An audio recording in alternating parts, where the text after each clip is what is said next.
Hello, my friends. How deep does your longing for the divine go? I don't know if that's a funny question to start out with, but I really want to explore that a little deeper with you today. So the question, how deeply do you long for God? Is it just like a little surface, like, oh, that would be nice? Is it more like, yeah, I can feel there is something there? And then maybe all the way down to like, it's just like so deep that it's almost consuming you. And of course, there's all the levels in between. And what I want to invite you to do today or right now is just to sense where on that on that longing measurement stick do you find yourself? How deep do you feel it? And I really want to ask you to just take a moment. Don't try and do it with your head, because that if it's just with the head, it's right at the beginning. There's no depth of feeling or felt sense to it yet. And as you know, I have been talking a lot about longing for quite a while. So with everything that's happening in the world, as we are being pressured into the corner. I remember years ago, I just felt like I'd been cornered by God. I was like, it's like I had painted my way into the corner and there was no way out. And all the painting to get into the corner was simply everything I've tried, to get closer to God. Beautiful things. It's all really good. And with everything we do, it's like we get more and more cornered until there is no more way out. And this is good news. You don't want to have an escape route anymore, unless you do, of course. But because there's so much going on in the world where we have moved so far away from the depth of our being, from our true nature, the one that we really are. We have let ourselves be distracted and entertained and terrorized, whatever, by everything out there. And the way things are today, what do you want to do out there? What is it out there that you want to engage in? What are you hoping to experience? What are you hoping to get by doing that, by reading the newspaper, by going out there talking to your friends about how scary it is, or how terrible it is, or how good it is, all depending on what your trusted news authorities are. We all get fed by so many sources that so many people have a completely opposite experience of what is really going on. Does anybody really know? There might be a few, who are kind of behind the curtain, but most of us, we really don't know. We may have a sense of something. We may believe this person. We may not believe that person. We may be talked into something or out of something by our friends. So there's so much going on. And at a certain point, we just have to say, okay, I give up. I cannot figure it out. I have no clue what's going on. I have no clue who to trust, who to believe, and I have no clue what to do about it. That's where we are heading. And a lot of people are already in that corner. And you literally with your hands up, I don't know what to do anymore. This is a good place to be. And for whatever reason, we had to be pushed. We had to be pushed like we are right now to finally come to the place where we can say, I give up. I just give up. So instead of fighting that or fearing it or thinking there's something wrong with you that you just don't know what to do anymore, or maybe it's been so intense for you that you just want to leave this planet, it's like, I'm done with this. And that, of course, is not necessarily the answer. It may be for some people. I don't know, but it's not the answer for all of us. What I see, and you can agree or not agree, that as we are being pushed into this corner, now we have to face ourselves. And that can be hard. That can be challenging because most people have been avoiding facing themselves most of their lives, and instead have been facing the outside world and thinking, what other people do, right or wrong. But now we're in this corner, my friends, and I would say stay there. Stay in that corner and feel your desperation, your fear, your hopelessness, your cluelessness, the meaninglessness. So that is when we're in that corner and we look at the world and it looks hopeless, meaningless, totally scary. Get me out of here, right? That is because we are looking at something that is not real when we come into our true experience of what is real. It is real to the senses. I think I talked about that yesterday. So we're not denying it or bypassing it, but we do not need to engage with it. We do not need to identify it with it. We do not need to like it or not like it or fight it or whatever we do. We can now let all that go and let ourselves just be pushed back into that corner where there is no way out. Is that scary for you? I'm just sensing that as I'm talking about it, or I'm sensing that might be scary for a lot of people. It's like giving up. But what we're giving up is a world that is based on false evidence appearing real. I think I shared that the other day. Fear. It's based on fear and separation. And yeah, there's no meaning in that. And yes, give it up. Give it up. The whole darn thing. In little bits, so you're not bypassing, so you're staying centered in yourself. But otherwise, let it go, give it up, and start focusing what is real for you.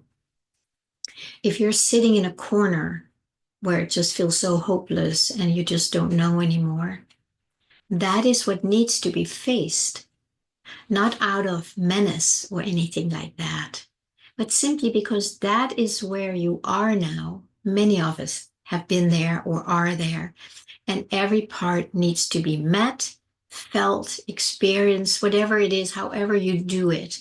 And by the way, this is, of course, the work I do when I'm not sitting in front of here creating a YouTube video.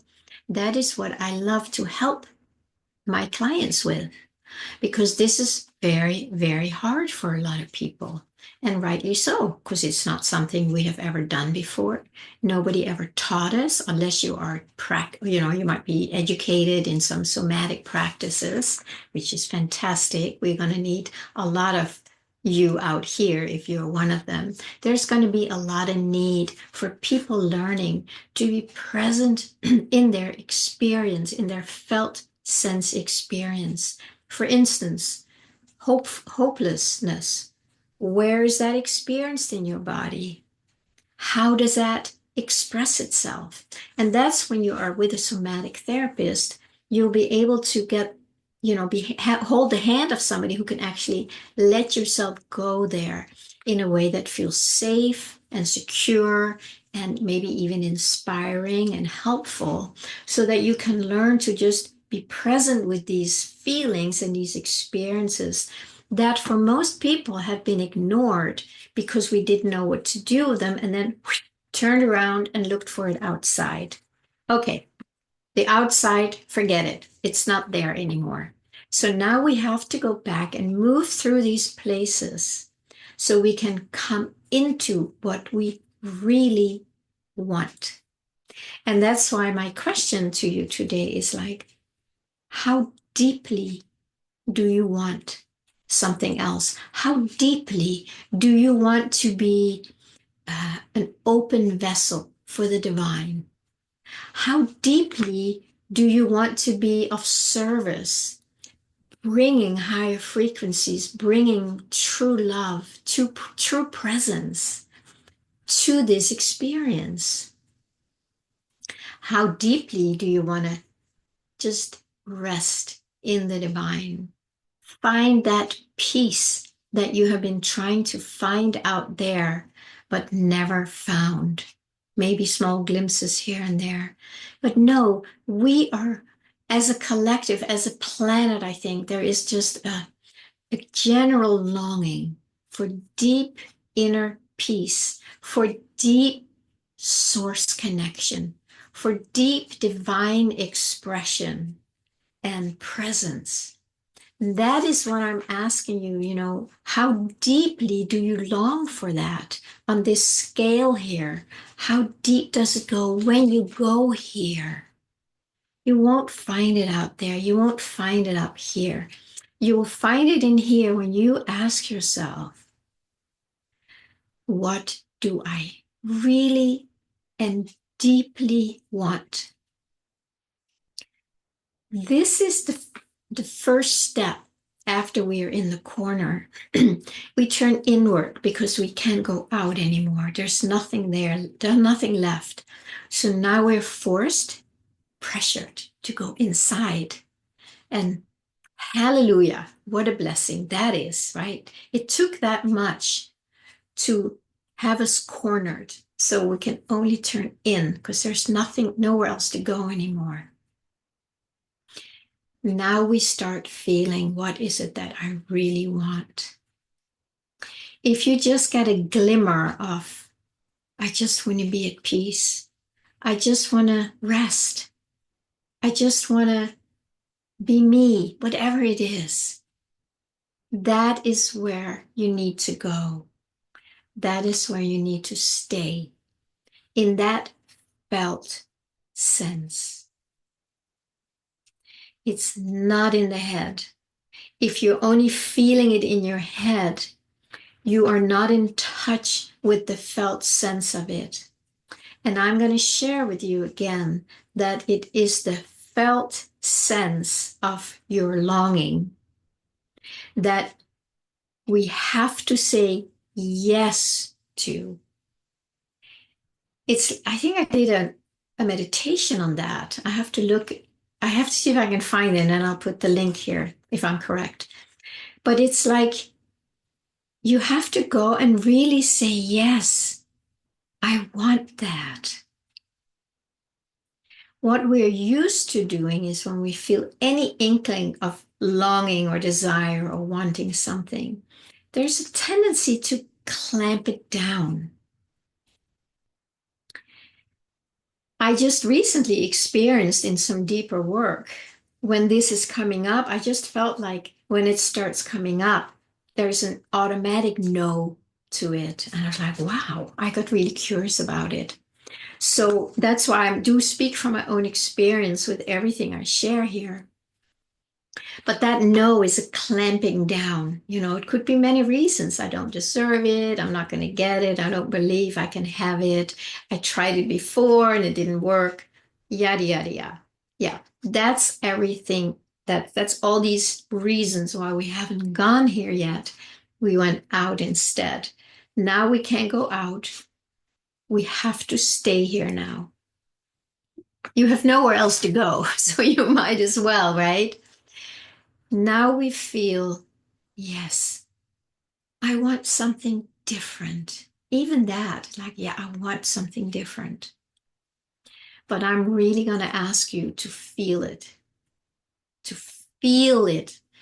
Feel that, yes, I want that.